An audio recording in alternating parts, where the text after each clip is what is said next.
Hey guys, Daniel Webster with RFD, back with another video. So this week we're going to be starting Bigley Memorial Prep. The Bigley Memorial has turned into a absolute marquee event in the world of super late model racing, or short track in general. Really excited. This is going to be my 5th year running it. Last year we took 2 cars. We finished, we had 8th and 10th between me and Sozio driving the second car. Really cool in a 45 car field or whatever. However many turned out to have 2 of them in the top 10 at the end of the night. So this year there's already over 50 entered, and there's some hot rods. You have Carson Hocevar, Johnny Sauter, obviously Ty Majeski, who kicked our asses last year, is going to be back. No slouches in this field. I mean, it's going to be legitimately hard to make the race. So got to go over, get everything buttoned up. Unfortunately, first have to fix this little issue right here. So if you guys saw the last video at the World Crown 300, we did suffer motor failure. We do have a spare motor to put in the car. It is fresh. Just have to go through. A couple oil lines don't line up right. A couple plugs are a little different here and there. It's a little bit of a pain in the butt, but we get the clutch and everything and bell housing, transmission hooked up to that and get it in over the weekend. And we need to go somewhere to shake it down, make sure there's no problems, no leaks or whatever. But first, while it's all apart, time to do all new brakes. Like, the floater plates are super worn out. So I'm going to put pads, rotors, the floater plates, all the floater hardware and everything all need to be updated. They've been on there since we put the car together. Just kind of mileaged out. So I'm going to get the hub snatched off, do some cleaning, service wheel bearings, everything, and just get all new brakes on this thing ready to go. Because like I said, this is like our marquee event. This is like the working class snowball derby, if you want to call it that. There's with 50 cars already entered, and you get a way more minimal practice compared to the snowball. It's a much more cost efficient show to go to, but you got to show up right. You don't have much time. There's no testing allowed at Freedom Factory, and there's 3 or 4 hours of practice on Friday night and an hour on Saturday, and that's it to get tuned in for the biggest show of the year for us. So it's got to be right.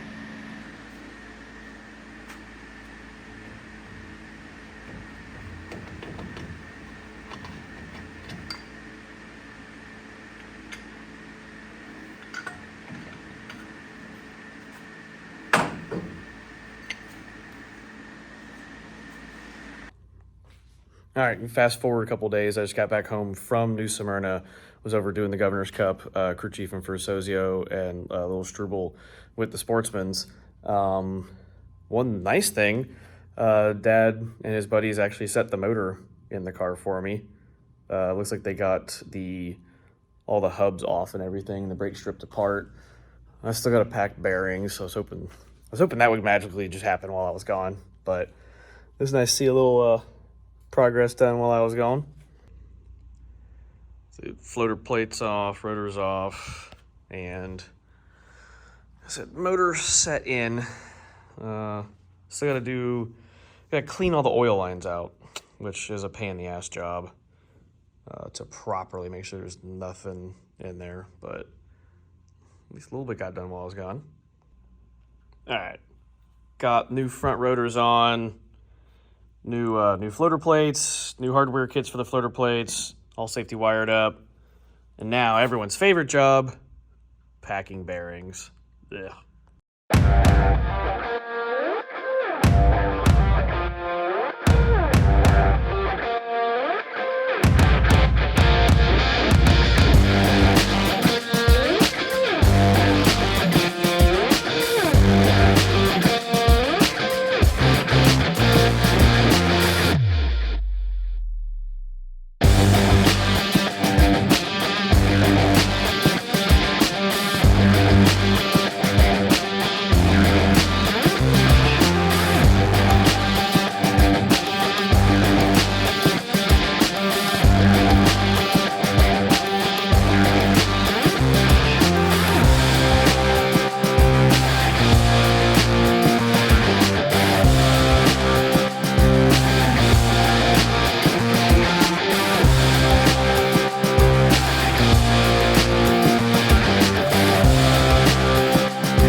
floater plate installed, floater hardware, lets the rotor rock just slightly so that way if your caliper's not perfectly aligned, the brakes don't bind, just frees up the whole system. So new hardware on, ×4, and everyone's favorite part, bearing packing.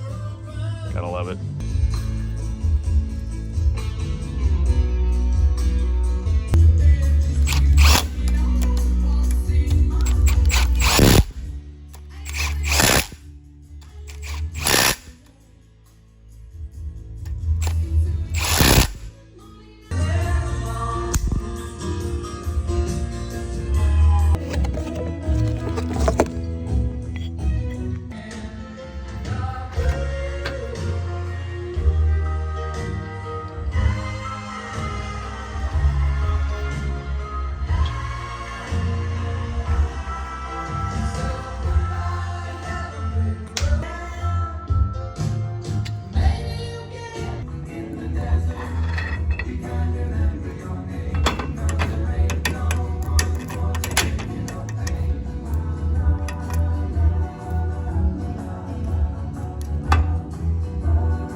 That is 1/4 of the car done, brakes-wise. Pads, rotors, floater plates, all the hardware, bearings. Next.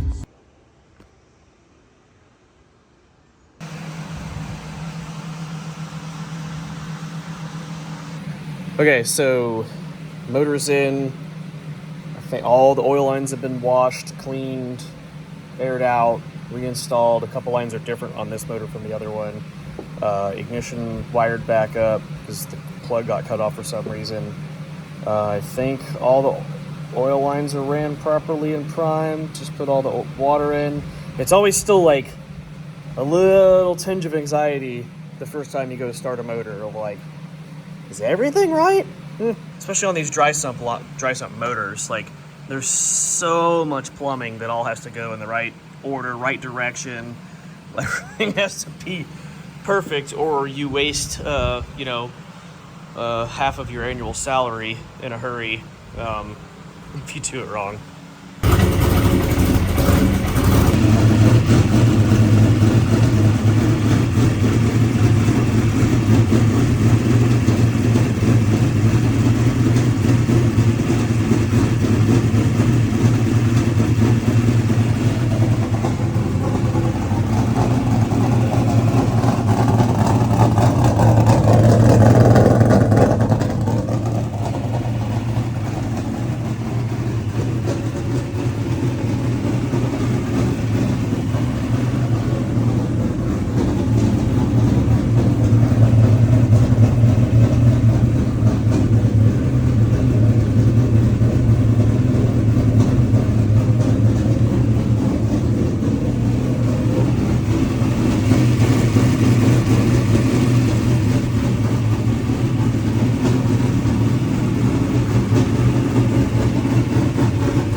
Racing super late models for 21 years.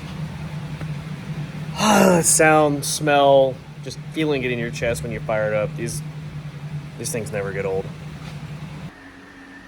Okay, motor is in, warmed up, can't find any leaks, all the fluids checked, nothing bolted. So we're gonna throw the car in the trailer, haul ass across the state to New Smyrna. It's a 2.5-hour ride during the daytime with traffic and stuff. Go stretch the legs on the half mile and make sure all the motor works, all the brakes are, no vibrations or anything, and get it back here, get it back in the shop, and finish prepping for the Bigley.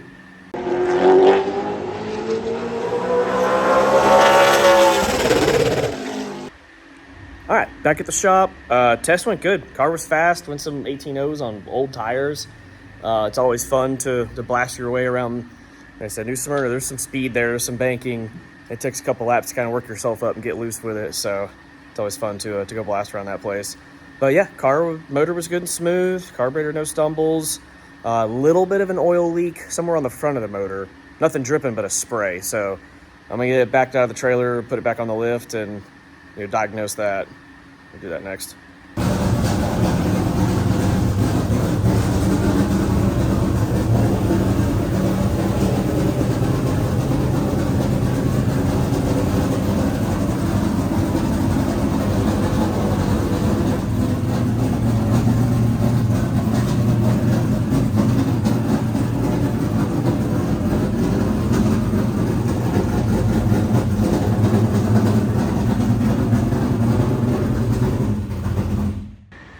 So a little bit of just fine mist of oil here and there. Some little spots. It's kind of hard to track down. Like, it seems damp around the oilers here, but they're tight. I hate little minor mechanical issues. Pain in the butt. Okay, I was at the track working crew chiefing over at the Governor's Cup whenever my dad and his buddy set the motor in. So they said the forklift settled down on the little oiler lines coming off the breather or off the valve cover. So maybe it cracked one of those fittings, because I can't find anything loose, and it's not enough of an oil leak to find any drips. There's just kind of like a fine haze up there. So I'm going to just swap all those lines out. They're just basic brake lines, so not an expensive fix, just to be safe. And then I'm going to hop under the back of the car. I got to change gear. I got to change some trailing arm angles to go from New Smyrna to Freedom Factory. Freedom Factory is quite a bit slicker than New Smyrna, so I got to put a little bit more drive in it. So rear shocks off, sticks on, simulate ride height, all that crap again. Just double check all my angles. Like I said, go ahead and get the gear in it while it's on the lift, and then work my way back to the front of the car.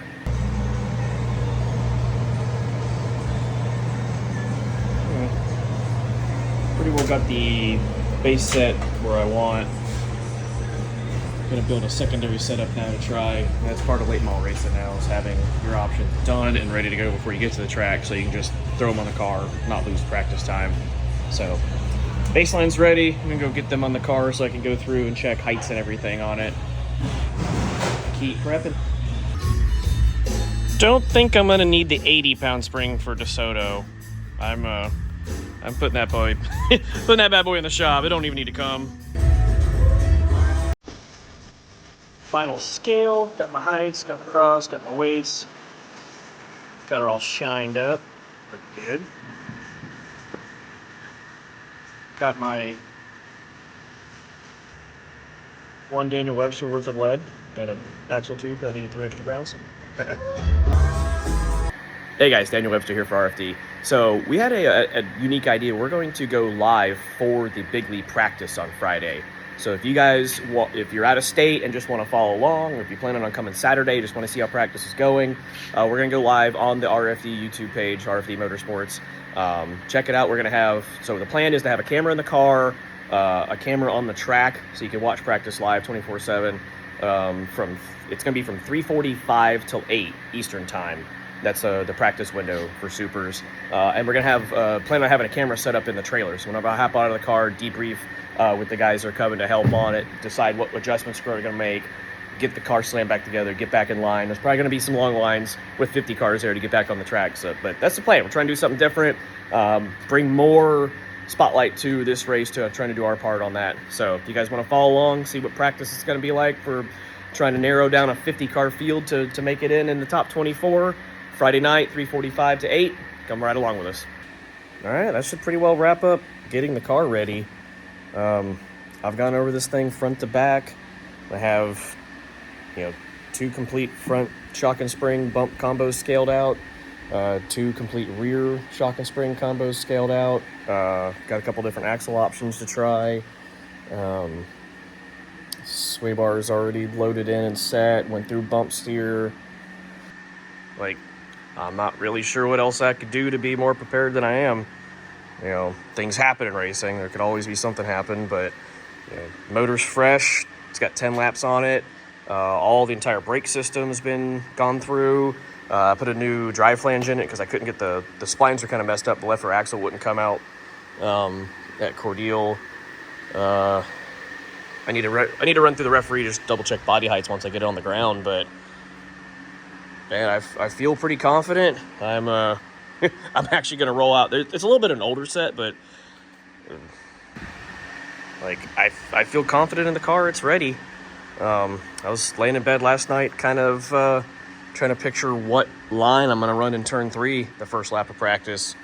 There's line options over there if you want to run up above the big bump and hook it down, or just blast through the bump and wrap the bottom. Like, it's a big enough race that it's I'm laying in there picture in my head like, how am I gonna run that first corner? How am I gonna try to lay a lap down to kind of set the tone for practice? Normally I don't really care how the first practice goes. You're just going out there to feel the car. But this one's different. Like I said, this is our biggest show of the year. So a couple more little things and time to get it in the trailer.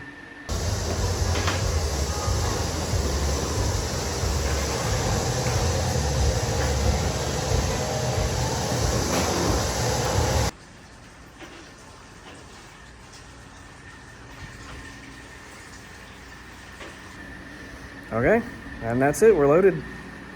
We'll roll out of here. Got Thanksgiving coming up. We'll spend a little time, eat a little food, and go see what we could do against some of the best in the country. So we're 50 cars entered. We got Majeski, Hocevar, Sauter, a ton of the great Wisconsin guys coming down, plus all the good Florida guys, some Carolinas. It's gonna be a big one. So tune in. Appreciate you guys watching this.